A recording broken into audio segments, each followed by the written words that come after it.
ನಾನು doctor Nivedita, pathology ವಿಭಾಗದ ಮುಖ್ಯಸ್ಥೆ, ಕೆಂಪೇಗೌಡ ಹಾಸ್ಪಿಟಲ್ ಮಾತಾಡ್ತಾ ಇದ್ದೀನಿ. ನಮ್ಮ ಡಿಪಾರ್ಟ್ಮೆಂಟಲ್ಲಿ 4 ವಿಭಾಗಗಳಿದ್ದಾವೆ.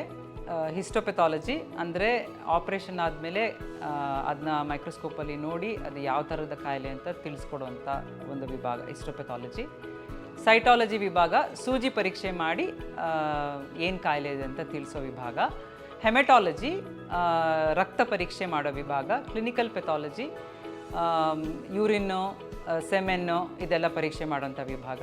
ಮತ್ತು ಬ್ಲಡ್ ಬ್ಯಾಂಕ್, ರಕ್ತನಿಧಿ ವಿಭಾಗ, ಇವೆಲ್ಲವೂ ಪೆಥಾಲಜಿ ಡಿಪಾರ್ಟ್ಮೆಂಟ್ ಕೆಳಗಡೆ ಬರುತ್ತೆ.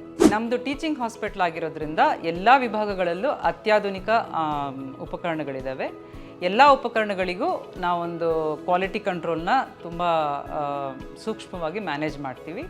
ನಮ್ಮ quality control all India institute of medical ಸೈನ್ಸಸ್ಗೆ ಜೊತೆಗೆ ಮತ್ತು CMC ವೆಲ್ಲೋರ್ ಇವೆರಡೂ ಹಾಸ್ಪಿಟಲ್ ಜೊತೆಗೆ ನಾವು ಕೋಆರ್ಡಿನೇಟ್ ಮಾಡಿಕೊಂಡು ನಮ್ಮ ಕ್ವಾಲಿಟಿ ಕಂಟ್ರೋಲ್ ಮೇಂಟೈನ್ ಮಾಡ್ಕೊಳ್ತಾ ಇದ್ದೀವಿ.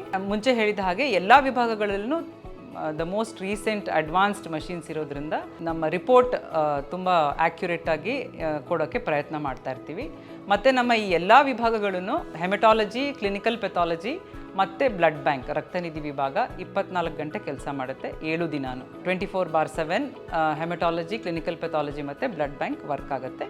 ಹಿಸ್ಟೋಪೆಥಾಲಜಿ, ಸೈಟಾಲಜಿ 9 to 4 ವರ್ಕ್ ಆಗುತ್ತೆ. ಈ ಎಲ್ಲ ವಿಭಾಗಗಳಲ್ಲೂ ನುರಿತ ಡಾಕ್ಟರ್ಗಳು ನಾವಿದ್ದೀವಿ. ಈಗ ನಾನೇ ತಗೊಳ್ಳಿ, ನಾನು 25 ವರ್ಷದಿಂದ ಕಿಮ್ಸಲ್ಲಿ ಕೆಲಸ ಮಾಡ್ತಾ ಇದ್ದೇನೆ. ಹಾಗೆ ಎಲ್ಲ ವಿಭಾಗಗಳಲ್ಲೂ ತುಂಬ ಎಕ್ಸ್ಪೀರಿಯನ್ಸ್ಡ್ ಡಾಕ್ಟರ್ಸ್ ಇದ್ದೀವಿ.